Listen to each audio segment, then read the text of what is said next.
Yo, I'm Ted, a 52-year-old dude living the New York hustle. Let me spill the beans on the roller coaster of my life. So, I had this wife, Kathy, 47 years young, and we were married for a solid 2 decades.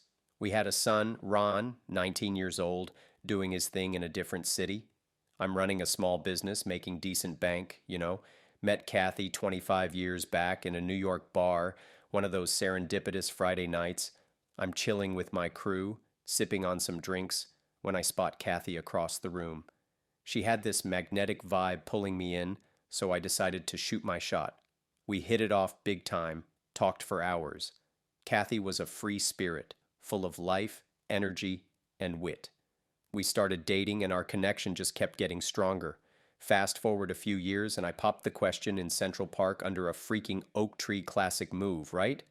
She said yes, and we tied the knot in a small, intimate ceremony. With my business rolling in the dough, I'm giving Kathy that Uber lifestyle. But here's the kicker. Most of Kathy's friends are living that high life with rich dudes. I warned her to stay clear of those so-called friends, but you know how it goes. Kathy's 45th birthday was a game changer. She went out with her crew to celebrate, and I'm thinking, cool, let her have some fun. Little did I know they brought a cake with a male organ on top. Classy, right? Kathy takes a bite, cuts the cake, and the whole squad cheers like it's the best thing ever. But that's not all. They hit a male strip club, and I'm left questioning my life choices. Confronted Kathy, told her straight up. Her actions were indecent, downright cheap. I pointed out we got a son, a 19-year-old who witnessed this madness. She tried explaining it was a surprise from her friends. I'm like, surprise ended when you walked through that strip club door, Kathy. Left her crying, spent the night in silence. Fast forward 2 weeks, and I'm still simmering. Asked her if she's holding a grudge for the birthday fiasco. She accuses me of being jealous, saying I don't have friends or fantastic parties. I'm thinking, who cares about strip clubs and biting into cream-filled pieces? Things are tense, but we're still talking. Life goes on, and Kathy's all in on Instagram and TikTok. Daily vlogs getting attention, but I stop watching. Ain't got time for that drama. My birthday rolls around, spent it with my son. Kathy's there physically, but mentally she's in vlogland. Son's annoyed, asks what's up with her. I chalk it up to the social media bug. One day I've had enough. Park the car, ask her to step out. Seething with anger, I lay it out, draw a line, prioritize family over the camera. She's silent, gets back in the car, not ready for a real convo. A year passes, and it's Kathy's birthday again. Wish her, give her a fancy bracelet, and she bounces with her friends. Comes back drunk, asking if she even needs me in her life. I'm thinking, what's going on in that head of yours? Next morning, I propose therapy, sensing our relationship is on life support. She rushes off to the gym, no time for serious talk. I skip the office, determined to have the chat. She returns with friends in tow. I ask if we can talk in the bedroom. Awkward vibes, but it's necessary. Ask her straight up. Does she even want this relationship? Kathy drops a bomb. Been thinking about divorcing me for 2 years. Wants to start fresh. I'm blindsided. Divorce papers filed. Kathy moves out. No goodbye, just a swift exit. Son's taking it hard, but he saw it coming. A day after the divorce, Kathy posts a video saying she's doing okay. Talks about seeing little pricks of light like aluminum foil with toothpicks. I'm like, good for you, poking your foils. Few days later, she suggests researching why women realize they don't need men. Goes on about not putting up with abuse or infidelity, introduces a 20-something guy with abs for days. My money well spent, apparently. I head to the office knowing this won't end well. More videos follow. Kathy dancing in lingerie, taking her top off. Friends cheering her on at a private party. She's by a pool in a bikini, flaunting her 47-year-old body. Shares her Tinder ID, almost naked, borrowing patches of clothes for decency. Then she's seen with another young dude who clearly ain't happy to be in the video. Kathy's hitting the dating scene hard. She posts a video claiming she made a mess, regrets her decisions, wants her old life back, regrets not listening to my warnings. I'm over it, moved on with my dog as my loyal companion. Kathy walks into my office one day, wanting to come back home. I laugh, tell her there's no home, sold it for her Nirvana pad. Asks to live with me, but my bed's reserved for my loyal giant Bernard, no room for strangers, or Navigating betrayal and forgiveness.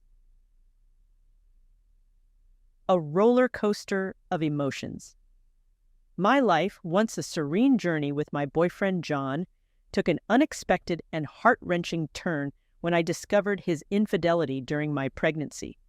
The pain, the betrayal, and the desire to salvage our relationship have plunged me into a whirlwind of conflicting emotions. John and I, aged 33 and 31 respectively, shared a nearly 2-year history marked by a roller coaster of highs and lows. The turning point in our story occurred when I was diagnosed with COVID-19 while on birth control. The subsequent medication, Paxlovid, interfered with the effectiveness of my birth control, leading to an unintended pregnancy. Our relationship, although not flawless, took an unexpected turn as we grappled with the news. Amid disagreements and attempts to break up before the pregnancy, we decided to weather the storm together. John, initially hesitant about impending fatherhood, eventually embraced the idea of becoming a dad. The pregnancy, however, unfolded with a sense of unease. A persistent feeling that something was amiss lingered, casting a shadow over what should have been a joyous time. The arrival of our baby boy brought a mix of emotions. While John reveled in the joy of fatherhood, I couldn't shake the lingering sense that our relationship was on shaky ground. Postpartum blues intensified, and my depression reached unprecedented levels. A peculiar discomfort around John led me to question the authenticity of our connection. Despite these red flags, I soldiered on, attributing my unease to hormonal fluctuations. However, as my intuition intensified, I decided to delve into the forbidden territory of John's phone, a realm he fiercely guarded throughout our relationship. What I uncovered shattered the fragile facade of our relationship. Messages to at least 12 different individuals, ranging from flirtatious banter to explicit sexting, and plans for meetups, painted a portrait of betrayal. The emotional infidelity had persisted throughout our relationship, even during the pivotal moments of my pregnancy. Confronting him with the evidence, I made a painful decision to break up, vowing to keep him involved in our child's life while severing our romantic ties. In a desperate plea, John begged for a second chance. I, against my better judgment, relented, setting conditions for reconciliation. Little did I know that this was only the beginning of the tumultuous journey. Just 2 days later, a seemingly innocent attempt to personalize a Christmas gift unraveled a darker truth. His tablet, meant for finding a cute case, unveiled a secret cache of explicit videos and screen recordings. Shockingly, these recordings featured John engaging in intimate acts with other individuals, male-bodied, during my pregnancy, and even after our son's birth.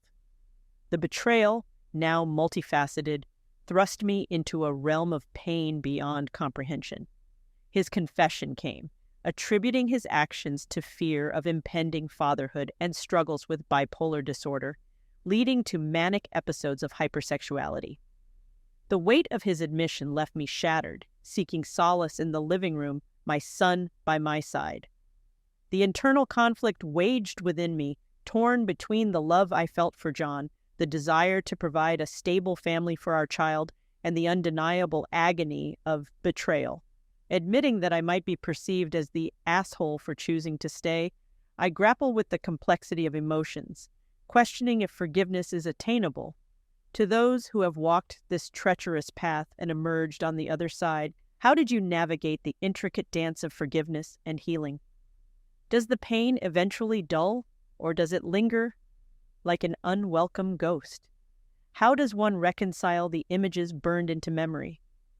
I acknowledge the prevailing sentiment that I should leave, yet my heart yearns to extend a lifeline to a relationship that once held promise. Am I deluding myself with a desperate hope, or is there potential for redemption and transformation? In sharing my authentic truth, I seek understanding, empathy, and perhaps guidance from those who have weathered similar storms. The journey ahead is uncertain, fraught with emotional landmines, yet the possibility of rebuilding a fractured love persists in the depths of my conflicted heart.